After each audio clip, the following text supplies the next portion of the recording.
Hello, my name is Maxwell. Hello, my name is Austin, and thank you for meeting with us today. We'll be presenting our consultation on the Indigenous community along the Grand River in Brantford, especially the Haudenosaunee, also known as the Six Nations of the Grand River. Our goal is to provide you with a respectful overview of their culture, business practices, current issues, and historical background, followed by practical advice for how your organization can move forward in a culturally sensitive and cooperative way.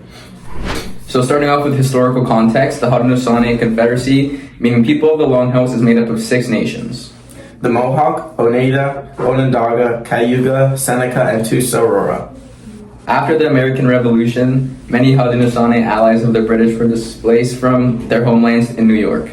To recognize their loyalty, the Crown granted them land along the Grand River in 1784, known as the Haldimand Tract. However, over time, much of this land was taken or sold without full consent. Originally, it stretched about 950,000 acres, but today the community retains less than 5% of that land. These disputes over land and sovereignty remain a major source of tension between the Six Nations and the Canadian government, as well as local developers in the Brantford area.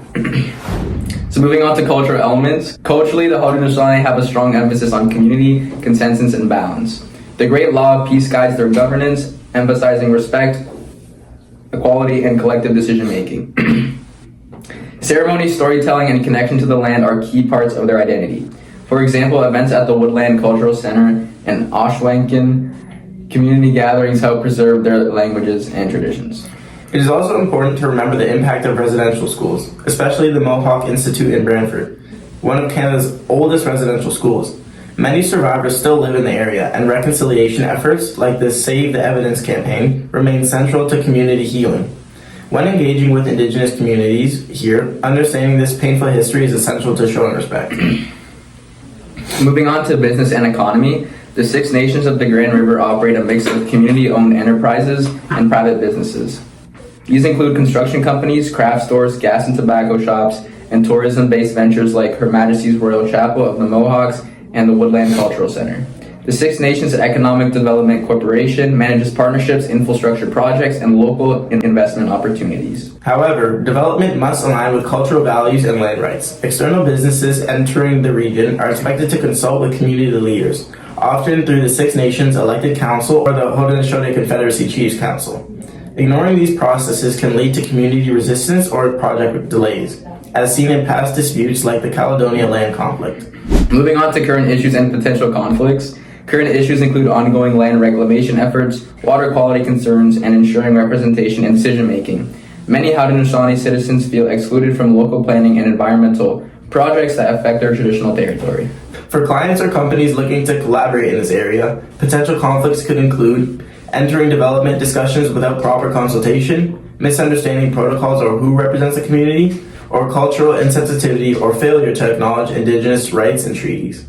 Recognizing these risks early and approaching projects with humility and respect is essential.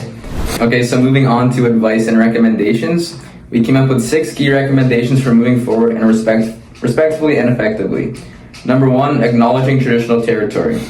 Beginning all communications, presentations, or partnerships by recognizing the Haudenosaunee as the traditional caretakers along the Great River.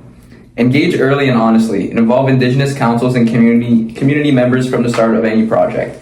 Avoid making decisions before consultation. Build relationships, not transactions. Invest time in understanding their values and community needs instead of focusing only on business outcomes. Support cultural and educational initiatives. Partner with organizations like the Woodland Cultural Center or Save the Evidence campaign to show genuine commitment to reconciliation. Be transparent and share benefits. Clearly outline how projects will benefit both your company and the community.